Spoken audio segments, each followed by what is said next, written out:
Okay, so as you can see, the patio is an absolute disgrace at the moment. It's completely messy. We use it as a bit of a dumping ground. Last summer we didn't use it to its full advantage. We kind of worked around stuff. We had bought a new set of patio furniture. We left the old set up here. I need to clear this off completely. I want to pressure wash it all down. I want to blow out all the joints so I can replace the grout. The grout we used was the brushing stuff, and it's just a waste of time. So I'm going to try something different this time. Use a mortar gun and put some proper mortar in there. I'm going to get rid of these trees and stuff that I've got in pots on here as well. A lot of the kids' toys can go now. They've grown out of some of these. They can go on to other people. So I really want to give this a good going over.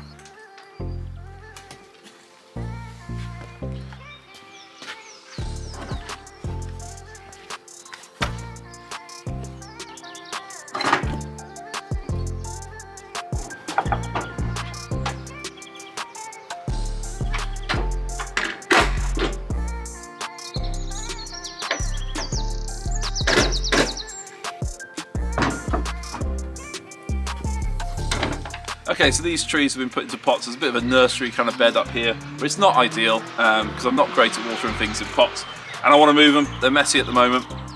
Some of them want to go in the ground. I've got a couple of Asian pears. Obviously, it's not the best time of year to be moving them, but they're not bare roots. They've got a big root ball, so we can move these down, and I'm going to plant a couple of the Asian pears down with my plum trees. I've also got a bladder nut tree, and I've got a few things that have died off that haven't survived very well. The Asian pears and stuff, they all came from the Agroforestry Research Trust. Normally their trees are really good, but I had a couple that were just really, really small, and there was just no way I could plant them out, so I put them into small pots and just kind of let them grow on a little bit. The other one I've got is a Chinese cedar as well. So unfortunately, some of these have died. The Chinese cedar's died, my dead man's fingers died. I've tried 3 times with this one. Meant to like the broad bean plant. Just can't get it to grow, unfortunately. But the bladder nut seems to be doing really well. The Asian pears are doing good. So if I can get them out, get them down in the garden, there's a few less things to kind of be working around up here. This tree's been naughty and keeps growing from its rootstock. You can see how spiky it is. So I need to, when the sap's not up, I'll cut these off, and I'll probably make a cut down here and give it like a clean scar rather than all these stubs that it keeps growing from. Not an ideal tree, to be honest. It should grow alright in the end. Right, so I'm going to plant these trees in my kind of permaculture-esque soft fruits, where I've got Siberian pea trees and things like that. I'll put one here, one there. They're only on dwarf rootstocks, so they're not going to get too big. Not too much of a worry.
Okay, as you can see, I've cleaned off the patio, blown out all the joints, I've cleaned off the slabs. It needs a good sweep now and another clean, but I've got quite a few things to do. I've got to repoint, there's quite a few loose slabs as well around the place that need to lift up, and we've got an area here that's dipped down. It was a bit of made up ground, to be honest with you. This was built on the old patio. We did expect it to dip in a few places, so it's good it's only here and just there really. So I need to lift those slabs, relay them, but we'll do that in part 2. So thanks for watching, see you next time.